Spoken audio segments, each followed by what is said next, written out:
በስመ ስላሴ በስመ አብ ወወልድ ወመንፈስ ቅዱስ አሃዱ አምላክ አሜን። ሰላም እግዚአብሔር አምላክ ምስ ኩላትኩም ይኹን። ስድራ እግዚአብሔር አምላክ ከመይ ውዒልኩም? ኣነ እግዚአብሔር ይመስገን። ክብሪ ይስፋሕ መድኃኔዓለም ኣቦይ። ከምቲ ኣነ ጽቡቕ ዝወዓልኩ ድማ ጽቡቕ ውዒልኩም ክትኮኑ ናይ ኩሉ ግዜ ተስፋይን ትምኒተይን እዩ። ኣሜን። ስንክሳር ዘወርሃ የካቲት ዕለት 10 ቅዱስ መስቀል። በዚ ሎማዓንቲ ወርሓዊ በዓል ናይ ቅዱስ መስቀል እዩ። መስቀል ሓይልና እዩ። መስቀል መድኃኒትና እዩ። መስቀል መድኃኒት ነፍስና እዩ። መስቀል ጽንዕና እዩ። ኣይሁድ ካሓዱ ሲኦል እውን ወረዱ። ንሕና ግና ኣመና፣ ነቶም ዝኣመና ድማ ብሓይሊ መስቀሉ ድሓና ክንድሕን እውን ኢና። ጸጋ መስቀል ጎይታናን ኣምላኽናን መድኃኒናን ኢየሱስ ክርስቶስ ምስ ኩላትና ይኹን። በረኸትን ረድኤትን ናይ ቅዱስ ሐዋርያ ያዕቆብ ወልደ ኢልፍዮስ ምስ ኩላትና ይኹን። ኣሜን። በስመ አብ ወወልድ ወመንፈስ ቅዱስ አሃዱ አምላክ አሜን። ወላዲት አምላክ አደይ ልሳን አንደበት ኩንኒ። ስንክሳር ድሰምዕ ዘንብብ ፍቅር ጎይታ ኣብ ልቡ ይዕንብብ። ሓለዋን ጸሎትን ናይ ቅዱሳን ደማ ይረክብ። ዝክረ ጻድቅ ለዓለም የሉ። ዝኽሪ ናይ ጻድቅ ንዓለም እዩ ዝነብር። ካብ ኩሉ ክፉእ ዘበለ ክድሕኑ ንቅዱሳን ተማሕፀኑ አሜን። ለካቲት 10 ወዲ ኢልፍዮስ ሐዋርያ ቅዱስ ያዕቆብ ብሰማዕትነት ዓረፈ። ናይ አንጾኪያ ንጉስ ወዲ ኑማርያኖስ ዝኸበረ ቅዱስ ዮስጦስ ምስ ሰበይቱ ቅድስቲ ታውክልያ ምስ ወዱ ቅዱስ አቦሊን ሰማዕትነቶም ብጭንቅን ብመከራን ፈጸመ። ብገድሊ ተጸሚዱ ዝነብር ዝነበረ ናይ ኩሉ ዓለም መምህር ዝኾነ ኣባ ኤስድሮስ እውን ዕረፍቲ እዩ። ኣባ ፌሎ ዝተባሃለ ናይ ሃገረ ፋርስ ኤጲስቆጶስ በዛ ድማ በዛ ዕለት እዚኣ ብሰማዕትነት ዓረፈ። በረኸቶም ይሕደረና አሜን። ኣባ ፌሎ ነዚ ቅዱስ ኣቦ ጣዖታት ዘምልኽ ናይ ፋርስ ንጉስ ንእሳት ክስውእን ናብ ፀሓይ ድማ ክሰግድን ኣገደዶ እሞ ኤጲስቆጶስ ኣባ ፌሎ ድማ ብጎይታናን ብመድኃኒናን ኢየሱስ ክርስቶስ ብምእማን ንናይ ንጉስ ትእዛዝ ኣቃለለ። ንጉስ ድማ ሒዙ ዓብይ ስቃይ ምስ ኣሰቃዮ በዛ ዕለት ንርእሱ ብሰይፊ ቆረጾ። ኣባ ፌሎ ድማ ኣብ መንግስተ ሰማያት ናይ ሰማዕትነት ኣኽሊል ተቐበለ። ናይ ኣባ ፌሎ ረድኤት በረኸቱ ይሕደረና፣ ብጸሎቱ እውን ይምሓረና አሜን። ገድሊ ሐዋርያ ያዕቆብ ወልደ ኢልፍዮስ። ያዕቆብ ማለት ትርጉሙ ከም ቀዳማይ ያዕቆብ ወልደ ዘብዴዎስ ኮይኑ ነገዱ ካብ ጋድ ሃገረ ስብከቱ ድማ ኢየሩሳሌም ዕረፍቱ ድማ ለካቲት 10 ቁጽሩ ካብ 12 ሐዋርያት እዩ። ሐዋርያ ያዕቆብ ምንም እኳ ናይቲ ዕንፀይቲ ውድቕ ክገብሩ ከለዉ ኢየሩሳሌም ከም ዝበጽሓቶ እንተዘይተገልጸ ስብከተ ወንጌል ዝጀመረላ ኢየሩሳሌም ከም ዝኾነ ተፈሊጡ ኣሎ። ስለዚ ሐዋርያ ያዕቆብ ስብከተ ወንጌሉ ካብ ማእከል ዮርዳኖስ ካብ ማእከል ኢየሩሳሌም ክጅምር ከሎ ኣብ ምኩራብ ኣይሁድ ቤተ ጸሎት ኣትዩ ሰገጥ ከይበለ ናይ እግዚአብሔር ወልድ ኣምላክነትን ብመልክዕና ሰብ ንፍጠር ካብ ዝበሉ ሓደ ከም ዝኾነ ንሱ ናብ ማህፀን ቅድስት ድንግል ማርያም 9 ወርሕን 5 መዓልትን ከም ዝተጾረን ድንግል ማርያም ዝወለደቶ ድማ ንሱ እግዚአብሔር ከም ዝኾነን ነቶም ዘይድፈሩ ኣይሁድ ከይፈርሐ ቃል ቅዱስ ወንጌል ንባቡን ትርጉሙን ገሊጹ መሃሮም። ኣብ ዮሃንስ ምዕራፍ 1 ፍቕዲ ካብ 1 እስካብ 5 ንረኽቦ። ምስዚ ኣተሓሒዙ ከዓ ናይ ጎይታናን ኣምላኽናን ኢየሱስ ክርስቶስ ልደቱን ጥምቀቱን ሞቱን ትንሳኤኡን ዕርገቱን ረቂቕ ምስጢረ መለኮቱን ካልኣይ መጺኡ ከከም ግብሩ ከም ዝፈርድን ምስ ኣረድኦም ኣብ ኢድ ጸላእቱ ዝወድቀላ ሰዓት በጽሐት። ምስክርነት ዕረፍቱ ድማ ከምዚ እዩ። እቲ ናብ ኣይሁድ ሓዲሩ ንጎይታና ጸላእቲ ዘለዓዓለ ሰይጣን ድማ ነቶም ምኽንያት መኽሰሲ ጫፍ ነገር እንተረኸቡሉ ኢሎም ጽን ኢሎም ክሰምዑ ዝጸንሑ ህዝቢ ቀሳቂሱ ከም ዝጥዕሞም ገይሮም ነቲ ሽዑ ዝነበረ ንጉስ ቀላውዲዮስ ዝበሃል ሓደ ዘይንፈልጦ ሰብ ኣብ ኣውራጃናን ወረዳናን እናተዛዋረ ኣነ ባርያ ኢየሱስ ክርስቶስ እየ፣ ንምድራዊ ንጉስኩም ኣይትገዝኡ፣ ኢየሱስ ክርስቶስ እዩ ንጉስኩም እንዳበለ ንሃገርና ከጥፍእን ንህዝብና ከጋግን ኮነ ኢሉ ዝመጸ እዩ ኢሎም ናብቲ ንጉስ ኣመልከትሉ። እቲ ንጉሶም ቀላውዲዮስ ድማ ገጽ ንገጽ ኣረአ እዩ ቃል ክልቲኦም ሰብ ነገረ ሰሚዑ ዝውስን ወይ ክሓቶስ ኪትረፍ ካብ አፉ ክረኽቦ ከይበለ ወይ ዝደፋር በሉ ገጹ ከይረአኹ ብዳርባ እምኒ ቅተልዎ ኢሉ ፍርዱ ሃበ። ነቢ ዳዊት ብዛዕባ እዚ ከምዚ ዓይነት እዚ ብእምኒ ዝሞቱ ቅዱሳን ሃዋርያት ክጠቅስ ከሎ ከመ ካሄላ ኮንኩዎሙ ለብዙሃን ኢሉ ዝተነበዮ ንኽፍጽም ከሰስቱ ብዘይ ሓንቲ መዓልቲ ቆፀራ ነገሮም ስለ ዝሰለጦም ነቲ ንጉስ እንዳኣመስገኑ ንሃዋርያ ያዕቆብ ከም ዝተኣዘዝዎ ብዳርባ እምኒ ቀተልዎ።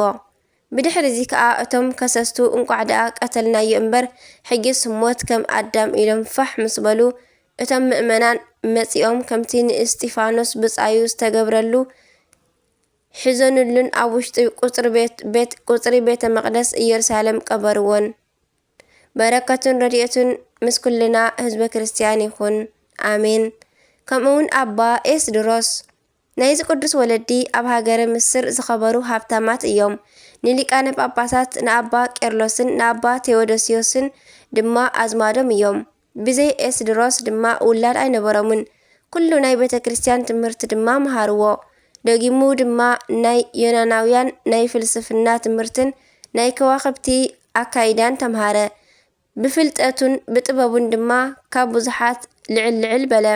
ብገድሊ ዝተጸመደ ትሑትን ተጋዳልን ከዓ ኮነ።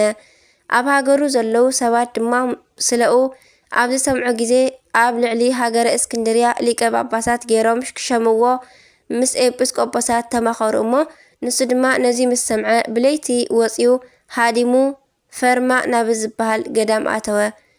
ደጊሙ ድማ ካብኡ ወፂኡ ኣብ ውሽጢ ሓደ በዓቲ ኣትዩ ብዓቢ ተጋድሎ ብዙሕ ዘመን ነበረ። ብጣዕሚ ብዙሕ ድርሳናትን ተግሳጻትን ድማ ጸሓፈ። ካብኡ ድማ ስለ ነገስታትን ስለ መኳንንትን ዝበጽሖም ኣለዉ። ንሱ ንኹሉ ድማ ናይ ቤተ ክርስቲያን መጻሕፍቲ ብሉያትን ሓዲሳትን ተርጎመ።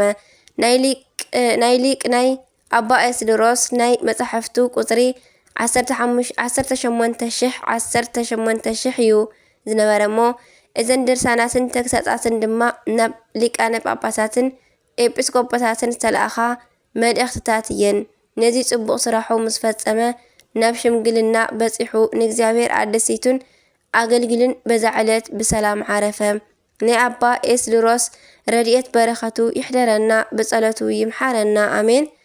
ቅዱስ ዮስጦስ ከምኡን በዛ መዓልቲ እዚኣ ብሰማዕትነት ዝዓረፈ ናይ አንጾኪያ ንጉስ ወዲ ኑማርያኖስ ዝኸበረ ቅዱስ ዮስጦስ እዩ። ዓብይ ናይ አንጾኪያ ንጉስ ኑማርያኖስ ኣብ ውሽጢ ውቅእ ኣብ ዝሞተ ጊዜ ወዱ ቅዱስ ዮስጦስ እውን ኣብ ካልእ ቦታ ኣብ ውግእ ስለ ዝነበረ መንግስቲ ድማ ብዘይ ንጉስ ተረፈት። ናይ ቴዎድሮስ በናድልዮስ ኣቦ ሲድራኮስን ቅዱስ ፋሲለደስን ዲዮቅልጥያኖስ ነጊሱ ሃይማኖቱ ስጋብ ዝኸሓደ ናይ መንግስቲ ምሕደራ ይመርሑ ነበሩ። ኣብ መጀመርታ ዓብይ ናይ አንጾኪያ ንጉስ ኑማርያኖስ ናይ ፋርስን ናይ ቁዝን ሰባት ብውግእ በርቲዖም ኣብ ዝመፅሉ ጊዜ ድማ ንቅዱስ ፋሲለደስን ንህርማኖስን ፀዊዑ በሉ ኣነን ዝተረፉ ሰራዊትን ኬድና ንናይ ቁዝ ሰባት ክንዋግኦም ስለ ዝኾንና ንስኹም ድማ ነዚ ቤተ መንግስቲ ሓልዉ ደቀይ ንዓኹም ሓደራ ሂበ ኣለኹ በሎም። ንጉስ ድማ ናይ መንግስቲ ልብሲ ኣውሊቁ ዘውዱ ኣውፂኡ ተራ ልብሲ ለቢሱ ክዋጋእ ከሎ ብጦር ኩናት ተወጊኡ ሞተ። ነገር ግን ናይ ቁዝ ሰባት ኣይፈለጥዎን። ውግእ ኣብ ዝተቋረፀ ጊዜ ድማ ናይ ሮም መንግስቲ ብዘይ ንጉስ ንበይና ተሪፋ ሓደ ዓመት ሙሉእ ቅዱስ ፋሲለደስን ህርማኖስን ናይ መንግስቲ ሕግን ስርዓትን እንዳሓለውዎ ነበሩ። ናይ ቁዝ ሰባት ድማ ናይ ሮም መንግስቲ ብዘይ ንጉስ ምዃና ምስ ፈለጡ ደጊሞም ከጥፍእዋ ብኣፅዋር በርቲዖም መፁ። ናይ ሮም ሰባት ድማ ተኣኪቦም ንቅዱስ ፋሲለደስ ናብ ትሕተና ናብ ዘለዋ ግዝኣታትን ናብ ግብፅን ተዋጋእቲ ምእንቲ ክልእኩልና ንሕተቶም በልዎ። መኳንንቲ ናብ ግብፂ ወሪዶም ብኣፅዋር ሓየላት ዝኾኑ ሰባት ሒዞም ተመለሱ። ካብ ግብፂ ካብ ዘምፅእዎም ሓያላት ሰባት ካብ ላዕላይ ግብፂ ስሙ ከርቢጣ ዝበሃል ኣጣል ዝሕሉ ሓደ ሓያል ሰብ ናብ አንጾኪያ ኣምፅኡ።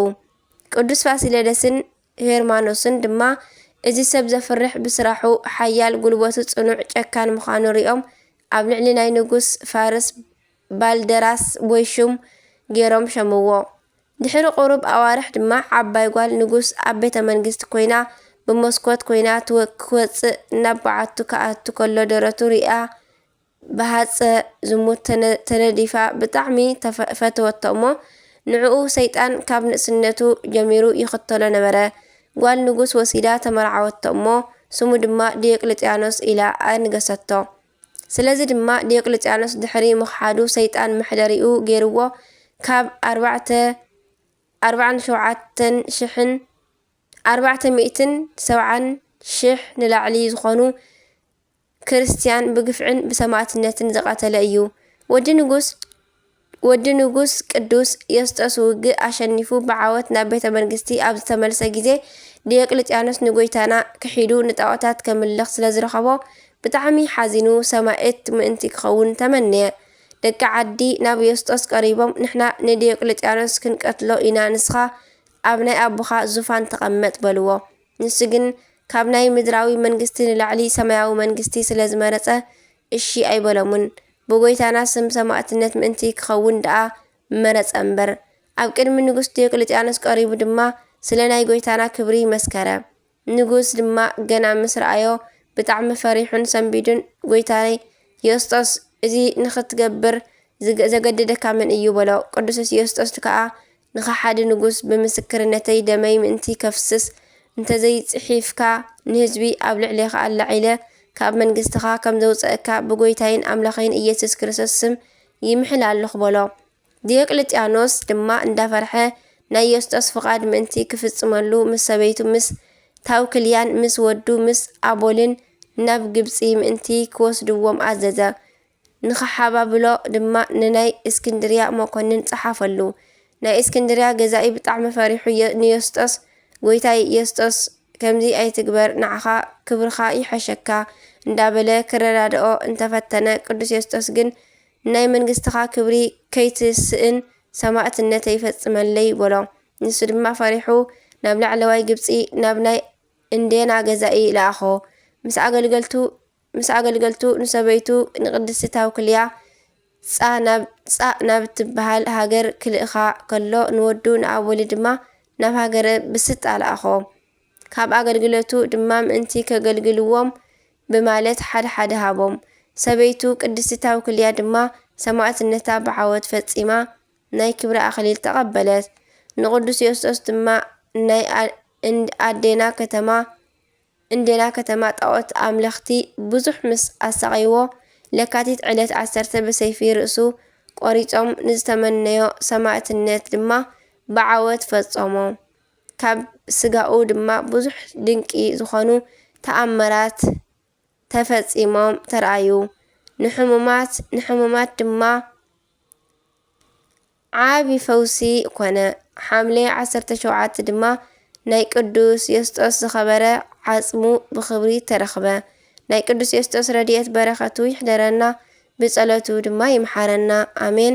ለካቲት 10 ዝኽበሩ ዓመታዊ ናይ ቅዱሳን በዓላት ድማ ቅዱስ ያዕቆብ ሐዋርያ ወልደ ኤልፊዮስ፣ ቅዱስ ዮስጦስ ሰማዕት፣ ኣባ ኤስድሮስ ጻድቅ ዝሃገረ ፈርማ፣ ኣባ ፌሎስ ሰማዕት፣ ቅዱስ ስምዖን፣ ቅዱስ ኒቆላዎስ። ወርሓዊ በዓላት ድማ ቅዱስ ዕፀ መስቀል፣ ቅዱስ ናትናኤል ሐዋርያ፣ ቅዱስ ኒቆላዎስ ዝሃገረ ሜራ፣ ቅዱስ ቆስጠንጢኖስ ጻድቅ ንጉስ፣ ቅድስቲ ኢለኒ ንግስት፣ ኣቡነ መልክዓ ክርስቶስ። በረኸቶም ይሕደረና፣ ካብ ፍቕሪ ቅዱሳን እውን ኣይፍለየና። ኩሎም በረከቶም ይሕደረና ኣሜን። ኣቡነ ዘበሰማያት ይትቀደስ ስምከ ትምጻእ መንግስትከ ወይኩን ፈቃድከ በከመ በሰማይ ከማሁ በምድር ሲሳየነ ዘለለ ዕለትነ ሀበኒ ምህድግ ለነ አበሳነ ወጀጋየነ ከመንህነኒ ንህድግ ለዘአበስ ሰለነ ኢታብአል ንጊዜ ውስተምንቱት አላድነነ ወባልሃንን ኩሉ ኩሉ መዚያኪ እቲ መንግስት ኃይሉ ስብሐት ለዓለመ ዓለም አንም አሜን። በሰላም ቅዱስ ገብርኤል መልአክ እግዝእቴ ማርያም ሰላም ለቺ ብሩክቲ አንቲ ማንስ ወብሩክ ፍሬ ከርሥኪ ተፈሥሒ ፍሥሕት ማርያም ምልዕተ ጸጋ ምልዕተ ውዳሴ ምልዕተ ሞገስ ምልዕተ ኩሉ እግዚአብሔር ምስሌኪ ሰአሊ ወጸልይ ሀብ ፍቅር ወልድኪ ኢየሱስ ክርስቶስ ከመይ ይስረልን ኃጣውኢነ ተማሂፀነ ክዳንቺ አሜን። ወስብሐት ለእግዚአብሔር ወለወላዲቱ ድንግል ወለመስቀሉ ክቡር አሜን አሜን ለይኩን።